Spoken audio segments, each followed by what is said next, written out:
오늘의 은혜 받으실 말씀은 읽는 것을 깨닫느냐? 성경 앞에 무릎 꿇는 신앙입니다.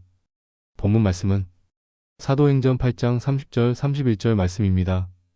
빌립이 달려가서 선지자 이사야의 글 읽는 것을 듣고 이르되 읽는 것을 깨닫느냐?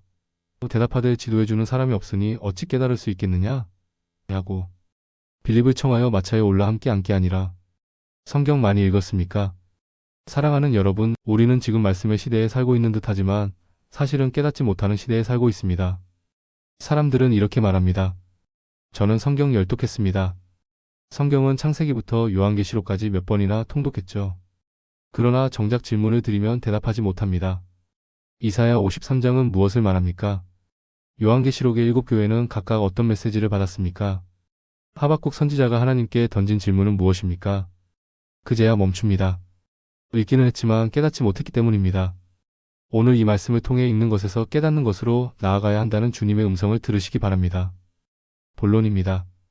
첫째로 성경은 읽는 것으로 끝나지 않습니다. 빌립이 에디오피아 내시에게 말했습니다. 읽는 것을 깨닫느냐? 이 질문은 오늘날 우리 모두에게 던지는 질문입니다.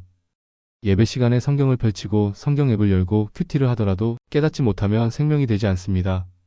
예수님께서 말씀하셨습니다. 너희가 성경에서 영생을 얻는 줄 생각하고 성경을 상고하거니와 이 성경이 곧 내게 대하여 증언하는 것이니라. 요한복음 5장 39절 말씀입니다. 성경은 예수님을 증언합니다. 그런데 성경을 읽으면서도 예수님을 만나지 못하는 사람이 얼마나 많습니까? 읽기만 한 성경은 신앙이 아니라 종교입니다. 둘째로 성경은 성령의 조명 없이는 깨달을 수 없습니다. 에디오피아 내시는 솔직하게 고백합니다. 지도해주는 자가 없으니 어찌 깨달을 수 있겠느냐? 이 시대에 겸손히 가르침을 받으려는 자가 드뭅니다. 나는 충분히 안다. 나는 말씀을 잘 안다. 이런 영적 교만이 진리로 나아가는 길을 막고 있는 것입니다.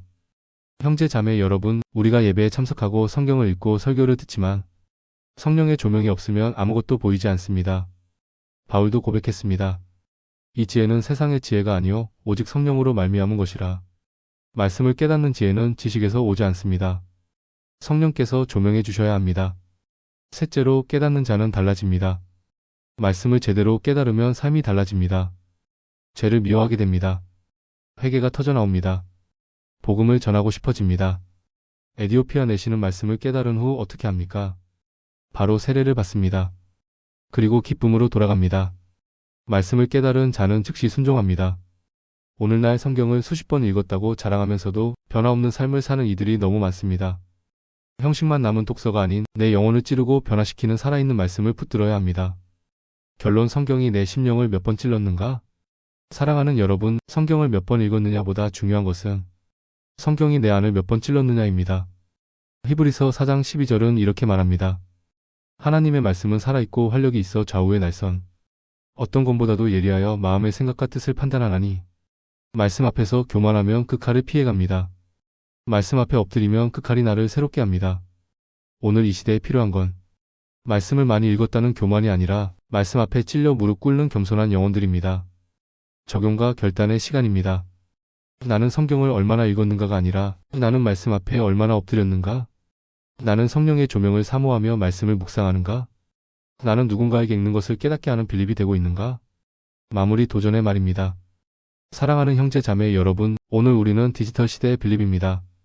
복음의 광야로 뛰어가 성경을 들고 있는 사람들에게 이렇게 외쳐야 합니다. 읽는 것을 깨닫느냐? 그리고 설명해주고 기도해주고 예수 그리스도를 전해야 합니다. 말씀 없는 신앙은 껍데기입니다. 깨달음 없는 독서는 종교입니다. 그러나 성령의 조명 안에서 말씀을 붙드는 자는 영생을 누릴 것입니다. 기도합니다. 읽는 것을 깨닫게 하소서. 사랑의 하나님 아버지, 오늘도 말씀을 주시니 감사합니다. 그저 성경을 읽는 것으로 만족했던 저의 교만을 용서하여 주옵소서. 지식으로 채우려 했지만 마음은 변하지 않았고 삶은 그대로였음을 고백합니다. 사람들을 만나고 수다 떠는 것을 당연한 것으로 생각하며 살았습니다. 그리고 하루에 10분도 성경을 읽으며 묵상하지 않고 살아온 것을 회개합니다. 하루에 10분도 기도하지 않고 살아온 것을 회개합니다. 저의 형식적인 신앙생활을 회개합니다.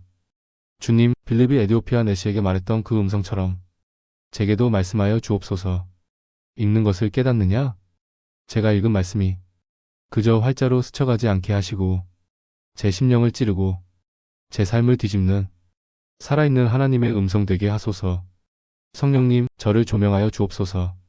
눈을 열어주시고 귀를 열어주시고 교만한 마음을 깨뜨려 말씀 앞에 무릎 꿇게 하소서.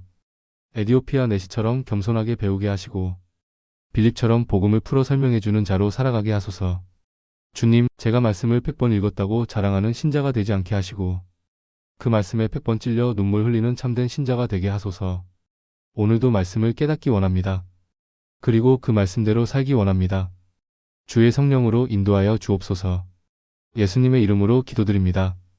아멘.